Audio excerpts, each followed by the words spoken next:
জীবনের অর্থ কি? আপনার জন্ম হয়েছিল বস্ত্রহীনতার মধ্যে দিয়ে এবং আপনার মৃত্যু হবে বস্ত্রহীনতার মধ্যে দিয়ে। আপনি পৃথিবীতে এসেছিলেন অত্যন্ত দুর্বল হয়ে, এত দুর্বল ছিলেন যে মার সাহায্য ছাড়া খাবারটুকু মুখে নিতে পারতেন না। আপনি যখন এই পৃথিবী ছেড়ে চলে যাবেন তখনও আপনি অত্যন্ত দুর্বল আর অসহায় থাকবেন।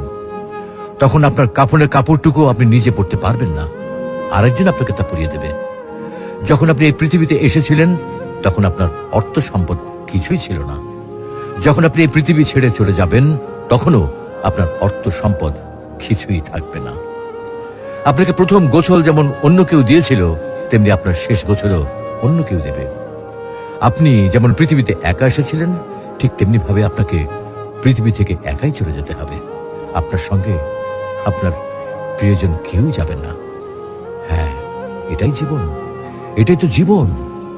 তাহলে কেন এত মারামারি, এত সংঘাত, এত হানাহানি? কেন এত বিদ্বেষ? কেন এত হিংসা? কেন এত বেইমানি? তাই সকলের প্রতি দয়াশীল হন, সকলকে আপন করে নিন এই ক্ষণিকের যাত্রায়। জীবন খুবই সংক্ষিপ্ত, সুতরাং জীবনকে মহৎ কাজে উৎসর্গ করুন। সর্বদাই নিজের ও মানুষের কল্যাণ করুন, অনর্থক কাজ থেকে নিজেকে বিরত রাখুন। তাহলে আল্লাহ রাব্বুল আলামিনও পরকালে আপনার কল্যাণ করবেন। পরিশেষে পবিত্র আল কোরআনুল করিমের এই আয়াতটির অর্থ গভীরভাবে অনুধাবন করুন আর ভাবতে থাকুন মহান আল্লাহ রাব্বুল আলামিন আপনাকে লক্ষ্য করে কি বলছেন।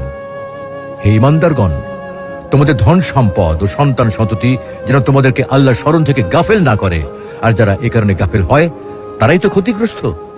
আমি তোমাদেরকে যে রিজিক দিয়েছি তা থেকে মৃত্যু আসার পূর্বে ব্যয় করো, অন্যথায় সে বলবে, হে আমার পালনকর্তা, আমাকে আরো কিছুকাল অবকাশ দিলেন না কেন? তাহলে আমি সাদকা করতাম এবং সৎকর্মীদের অন্তর্ভুক্ত হতাম।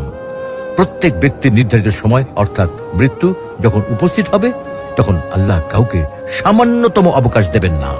তোমরা যা করো আল্লাহ সে বিষয়ে খবর রাখেন।